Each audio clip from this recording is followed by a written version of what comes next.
James George Jatras, who joins us from Washington, DC. Appreciate your time. Thank you so much. What is your analysis of that, what we've just seen there at the UN Security Council? Obviously, Western countries joining together to strongly condemn the actions of the Russian president and essentially accusing him of lying about Ukraine's ambitions.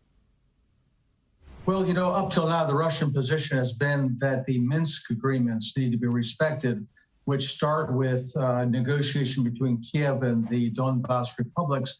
I guess that's out the window now. That with Russian recognition, the Minsk agreements can be considered dead. And I think we're now reaching really the chickens coming home to roost on several waves of NATO expansion. I was struck watching the video prior to becoming on the air, the gentleman from Albania in the Security Council talking about weaponizing national minorities in other countries for the purpose of breaking up sovereign states and violating international orders.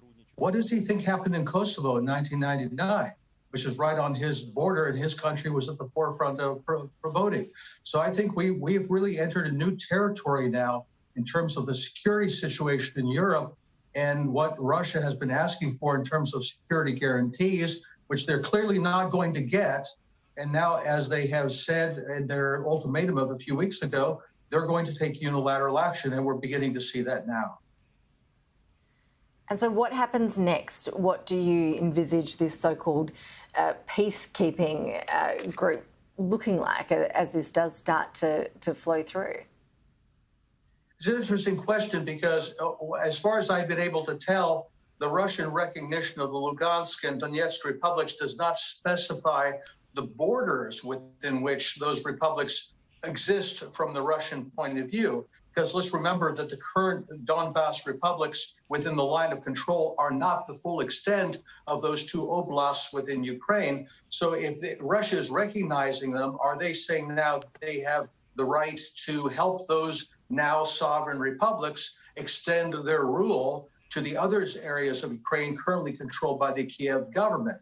So I think this is just beginning to unfold. Right now, the next question is going to be, what does Kyiv do in response to this? Not even so much what do the Western powers do, but what does Kyiv do? And is this the beginning of now a much broader conflict than we've seen so far?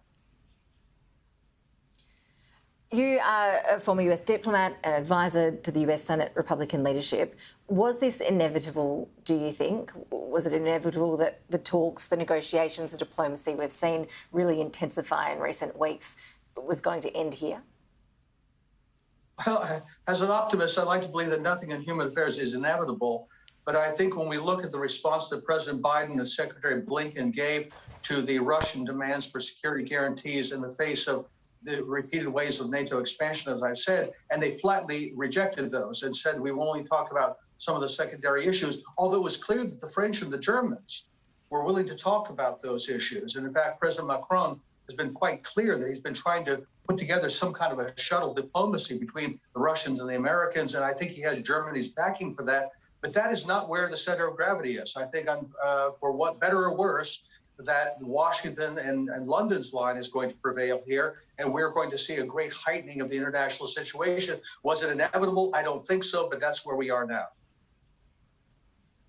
And what next in terms of the Western reaction, do you think? Are we going to be seeing economic sanctions rolled out pretty quickly? How do you think the West will respond? We are going to see sanctions. The $64 question, as we say here, is what's going to happen with Nord Stream 2. When Chancellor Scholz was in Washington, frankly, he was treated very disrespectfully by President Biden by saying, we will shut down Nord Stream 2, as though Germany had nothing to do with it. And that has been repeated by American officials in recent days. It's really up to the Germans now, whether they see their sovereign interests as being tied to whatever decisions are made in Washington, or whether they see their own national interests as being distinct from those from decision makers in Washington. That's really the big question right now. And I think some of the events that we will see unfolding in the next few days will help determine that one way or the other. Unsettling times, no doubt about it. James George Jatras, appreciate you joining us live. Thank you so much for your insights. Thank you.